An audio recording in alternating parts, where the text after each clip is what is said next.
Hello and welcome back to another episode of the Nicole Vignola Show. It's me, Nick, your pocket neuroscientist. Today we're going to be talking about how to deal with negative people in your life. I know a lot of you send me these questions every week, every month. There's always somebody on my channel asking me how to deal with negativity. And so today we're going to get into that. I'm going to give you 7 steps on how to deal with negative people. Before we do that, if you could please like, comment and subscribe, you'd be helping the channel grow and I'll be deeply appreciative of that. So without further ado, let's get into the 7 steps on how to deal with negative people in your life. So step number 1 is setting boundaries, which I know can be difficult and it's definitely something that we could all practice and get better at. But I've broken it down into 2.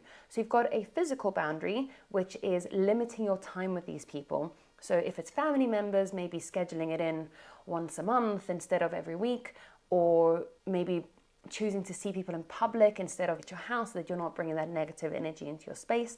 That's a type of physical boundary that you can implement with somebody that is negative in your life. So the second one is an emotional boundary. So maybe limiting how much access these people have to you. So it's making sure that you don't give in to every time they ask you a question or every time they call. Maybe it's also saying to them, explaining to them that you need to put in these boundaries for particular reasons.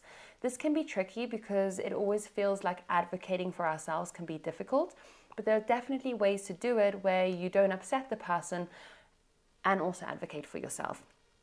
If the person then gets upset regardless of you explaining your emotions and your feelings about how you feel, then that is really on them and not for you to take into consideration when implementing this boundary, because the boundary is about you and ultimately for them to have a better relationship with you as well. So number 2, when we're implementing these boundaries or when we are around these people is to stay calm and neutral. Now, one of the wonderful things about neuroscience, which can work in our favor but can also go against us sometimes, is that we do mirror people's behaviors. So if I start breathing really loud and I start getting agitated and somebody else is maybe not feeling great that day, we all know that the whole room's energy can change and everyone can start feeling agitated. And this is why it's really good to know this, because we can take control of that situation. So we have these brainwaves that can synchronize with the people around us. If you're having a deep, meaningful conversation with somebody, your brain areas are going to be lighting up in the same frequency as their brain areas are going to be lighting up. It's the reason why if they're stressed, you're going to feel stressed. If they're sad, you're going to feel sad. If they're happy, you're going to feel happy. And this is the great part. We can help people co-regulate, which means that if you start to breathe slower and you start to implement a sense of neutrality and calmness in the room, you can actually help bring people down. You can actually help create that space where they can relax. So when I'm around people that are super stressed, I start to breathe a little bit more dramatically. So I start to go. And what's really interesting is I was on a flight recently and this boy next to me, I think he was scared of flying and he was really stressed.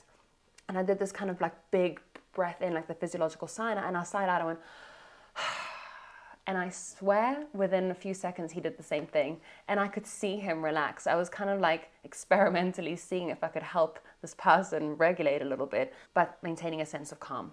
And it actually helped. I know that that's an N1, but there are a plethora of research studies that show that we can do this. We can help people co-regulate. We can synchronize our brain waves. We can actually become synchronized with our breathing rates as well. And you'll know that if maybe you're hugging someone or cuddling someone or sitting with them on the sofa, after a while, you'll actually start to breathe at the same rate that they're breathing.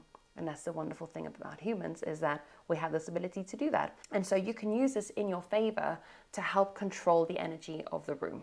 With great knowledge comes great responsibility. And now you have this knowledge, so now it's your responsibility to help those around you. It's kind of like a coaching example. You can coach the people around you because they don't know and you know.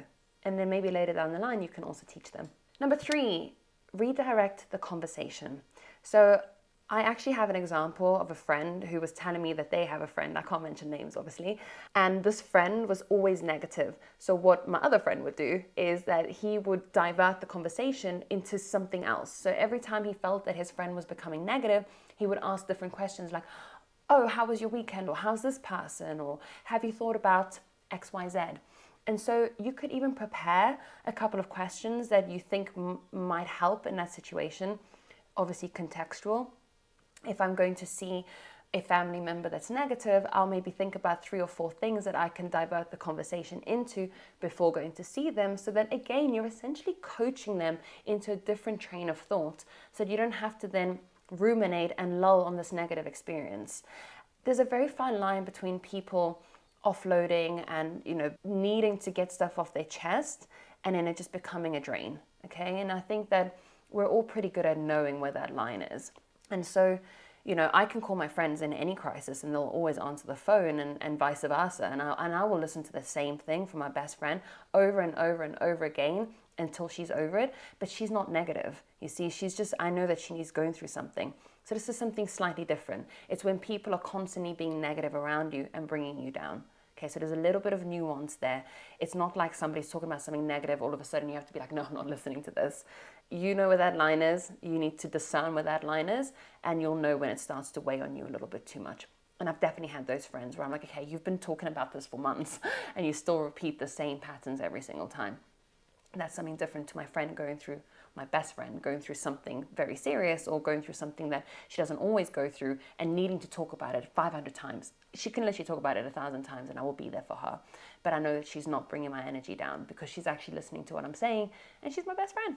Number 4 is to practice empathy. Negative people are probably going through something. They probably haven't listened to a video like this that can help them understand themselves. Maybe they don't have the emotional awareness yet, the emotional intelligence.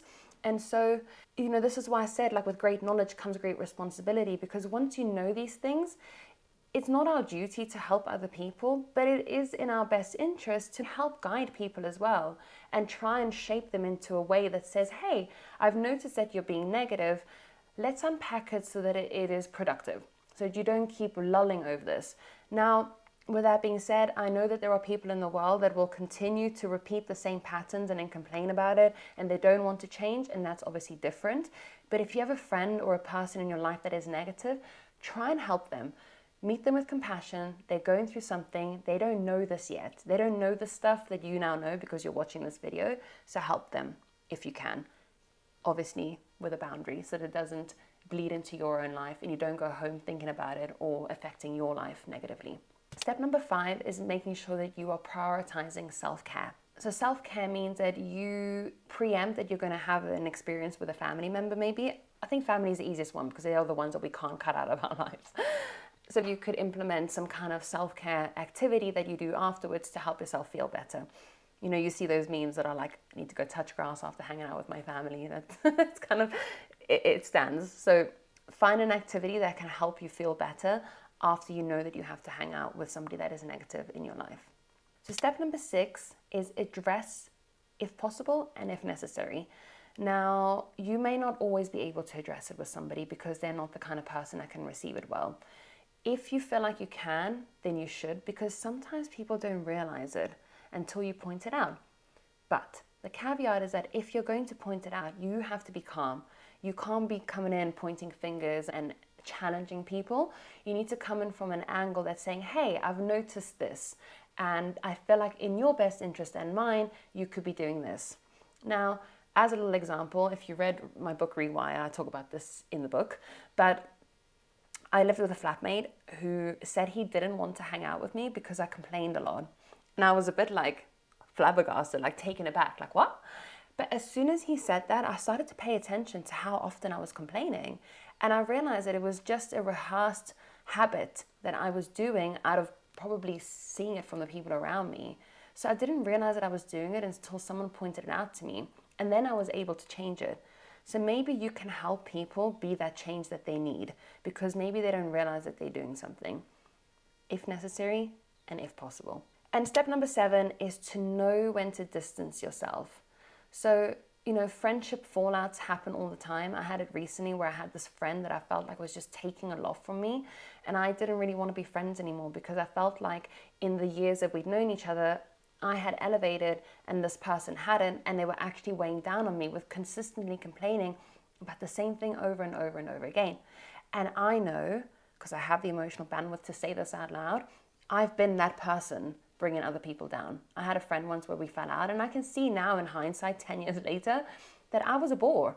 I was negative, and I was like always complaining. And that is easier to discern when the person becomes toxic or abusive, but you might actually just have reached your limit. And then it's always good to just have that physical final boundary that says, hey, I don't want to do this anymore, because your well-being always comes first.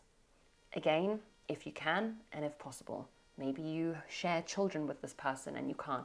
Then what I would say to that is try and limit everything to just logistics. Maybe you want to have a mediator, somebody that can help you with the back and forth conversation of pickups or whatever. But obviously I appreciate that not everybody has that all the time. But it's a challenge to start to pay attention to how much of these boundaries are you allowing that person to overstep. Because you may not be able to cut them out completely, but you might still be enabling some behaviors. And that's a hard one to swallow sometimes. I hope you found this helpful. These were the 7 steps on how to deal with negative people. If you found this helpful, then I would love it if you could share it with your friends. Like, comment, subscribe. Let me know in the comment section if this was helpful. And as always, it's me, Nick, your pocket neuroscientist. You can drop your questions in the comment section and I'll be able to answer them there.